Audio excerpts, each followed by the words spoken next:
Rain hit the windows of the old family house with a hard, restless rhythm, as if the storm outside had found its way inside the walls.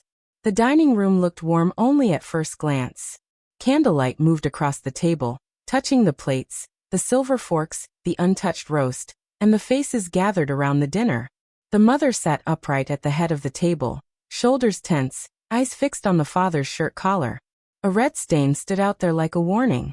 The father avoided eye contact, one hand resting near the glass, the other hiding beneath the table. The daughter, 16 years old, noticed every movement. The son, 12 years old, kept glancing from one face to another, already sensing danger before a single word was spoken. The silence grew heavier with every second, filling the room with fear, suspicion, and the kind of tension that made even breathing feel loud. The mother finally lifted the fork, then stopped. The mother asked about the lipstick stain without raising the voice, and that calmness made the question more dangerous than a shout. The father gave a quick answer about a work dinner, a late meeting, and a harmless mistake. The explanation sounded weak even before the sentence ended. The daughter stared at the father with cold disbelief. The son lowered the eyes to the plate, but the foot kept tapping under the chair. Outside, lightning flashed across the sky, making the whole room look broken for a second, as if the storm had already begun destroying the family from the outside in. The daughter left the table first and climbed the stairs with slow, angry steps. The bedroom door closed with a sharp sound, and the quiet after that sound felt emptier than before. A phone lit up in the dark room. A message was typed quickly, with shaking fingers and fury behind every word. The message described the father at a cafe with a woman in a red dress, speaking too closely, touching hands, smiling like nothing in the world could go wrong. The me. Rain hit the windows of the old family house with a hard, restless rhythm, as if the storm outside had found its way inside the walls. The dining room looked warm only at first glance. Candlelight moved across the table, touching the plates, the silver forks, the untouched roast, and the faces gathered around the dinner. The mother sat upright at the head of the table, shoulders tense, eyes fixed on the father's shirt collar. A red stain stood out there like a warning. The father avoided eye contact, one hand resting near the glass, the other hiding beneath the table. The daughter, 16 years old, noticed every movement. The son, 12 years old, kept glancing from one face to another, already sensing danger before a single word was spoken. The silence grew heavier with every second, filling the room with fear, suspicion, and the kind of tension that made even breathing feel loud. The mother finally lifted the fork, then stopped.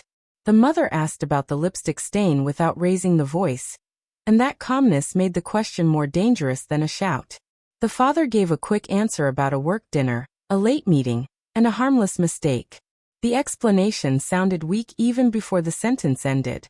The daughter stared at the father with cold disbelief. The son lowered the eyes to the plate, but the foot kept tapping under the chair. Outside, lightning flashed across the sky, making the whole room look broken for a second, as if the storm had already begun destroying the family from the outside in. The daughter left the table first and climbed the stairs with slow, angry steps.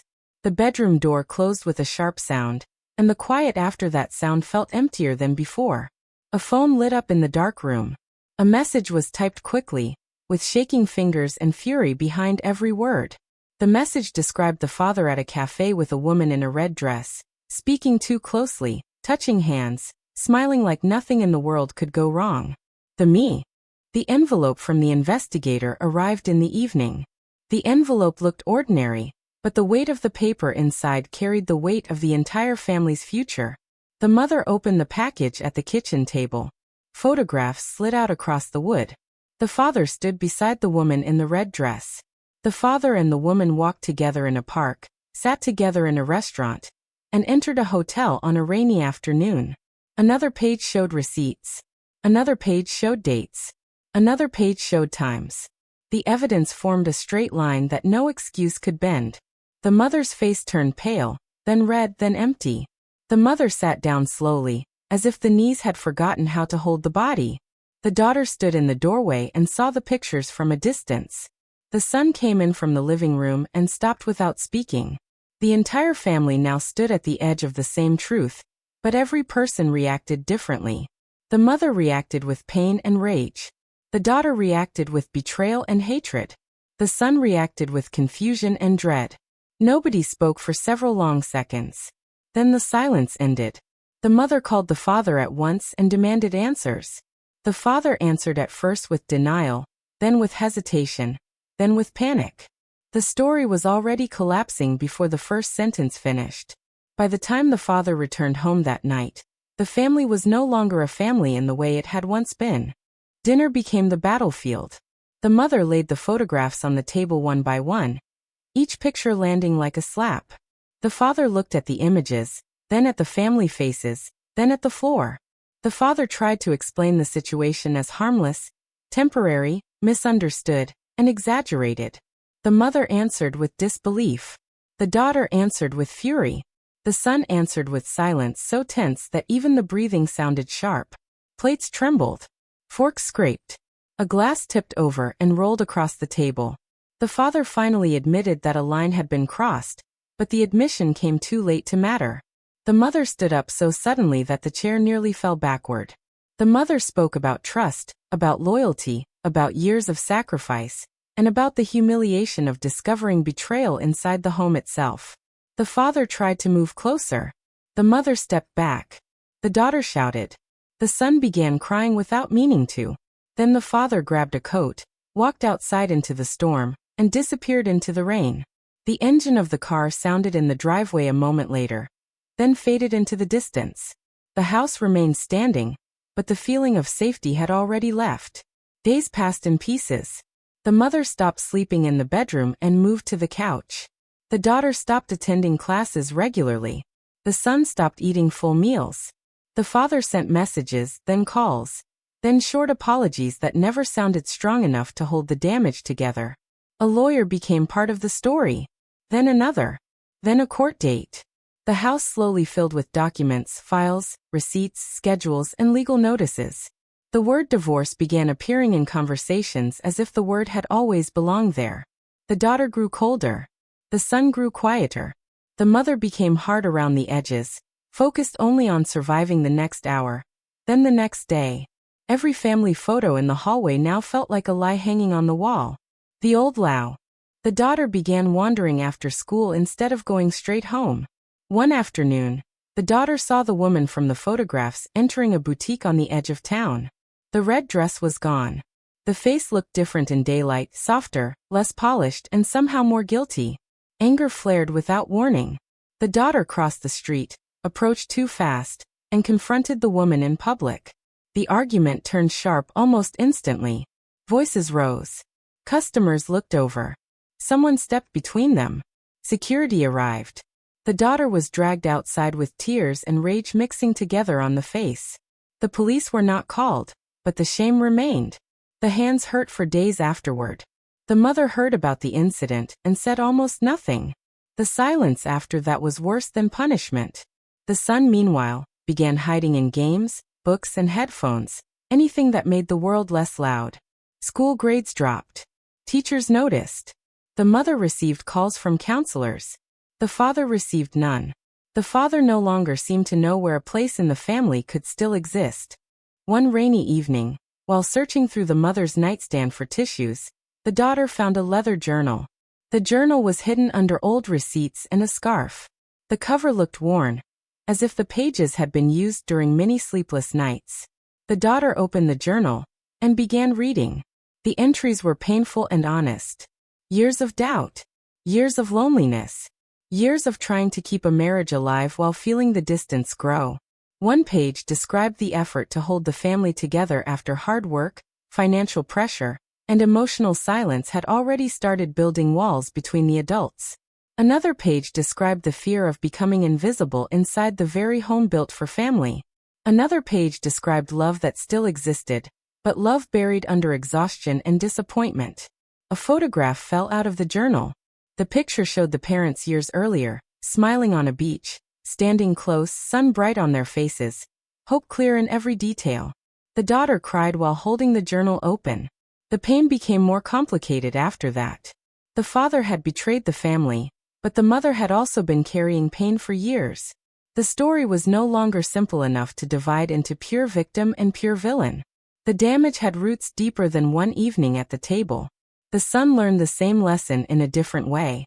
The son accidentally discovered that the father had moved into a luxury apartment across town. The building looked modern, polished, expensive, and cold. The son rode a bike there after school one day, not because of courage, but because curiosity and hurt can sometimes look like the same thing. At the apartment, the father opened the door with surprise, then guilt, then a tired smile that looked almost like hope. The woman from the photographs was there too, standing near the kitchen with a glass in hand. The room felt wrong immediately. The furniture looked too clean. The silence sounded too expensive. The son sta. Thanksgiving arrived with no joy at first. The mother cooked alone and moved through the kitchen like a person carrying invisible weight. The daughter helped set the table in silence. The son hung lights outside and pretended the ladder did not wobble under the feet. Then the doorbell rang. The father stood on the porch holding a pie. The father looked nervous, older, and exhausted. The mother hesitated before opening the door wider. The dinner that followed was awkward, slow, and full of careful movements. Plates were passed. Water was poured. The old anger still hung in the air, but something else hovered underneath it too. The daughter asked the father why the betrayal happened. The father spoke about loneliness, stress, bad choices, and weakness. The mother admitted that work had swallowed too much attention, and that emotional distance had also helped push the marriage toward collapse. The son finally said the one thing that mattered most. The son wanted the family together again. The sentence was quiet, but the room felt it. The father cried. The mother cried. The daughter did not forgive yet, but the hardness in the face loosened slightly. Dinner ended without resolution, but the night no longer felt like a total loss. Therapy became the next chapter. The office was calm, with soft chairs, tissues, books, and a therapist who did not interrupt too quickly. The family attended one session, then another, then another. Old pain surfaced in layers. The father admitted fear, weakness, and selfishness. The mother admitted exhaustion, resentment, and years of emotional distance. The daughter admitted rage and shame. The son admitted confusion, and the fear of losing both parents at once. The therapist helped turn accusation into language and language into understanding. Forgiveness did not arrive all at once. Forgiveness moved in small steps. The father moved back into the house for part of the week, then more often. Family dinners resumed with careful conversations. Spring changed the mood around the house. Flowers appeared in the yard. The daughter studied harder and began preparing for exams. The son joined a soccer team and started smiling again during practice. The mother scaled back work hours and arrived home earlier in the evenings. The father began showing up consistently to school events, practices, and counseling sessions. The woman from before disappeared from daily life. The father ended the connection completely, then proved that choice through action instead of empty words. Small things became important again. A meal cooked together. A ride to school. A phone left face up on the table. A missed call returned quickly. Trust returned slowly, but trust did return, thread by thread, moment by moment. The family learned that broken things can still be repaired if the repair is honest and patient. The change did not erase the past, but the past no longer controlled every room in the house. An anniversary nearly destroyed the progress. A text message appeared on the father's phone. The sender was the woman. The message asked for coffee, closure, and one more conversation. The mother found the message before the father could hide it. The old panic returned instantly. The father did not argue. The father handed over the phone, deleted the message, and blocked the contact in front of the mother. The action mattered more than the explanation. That evening, the family moved into the backyard. Fairy lights were hung among the trees. The children were present. The air smelled like grass, soil, and something hopeful. A quiet renewal happened there, not dramatic and not perfect, but real. The parents spoke about vows, about damage, about new chances, and about the danger of taking love for granted. The children listened. The daughter nodded once. The son smiled through tears. The family was not the same as before. The family was something harder, one and more honest.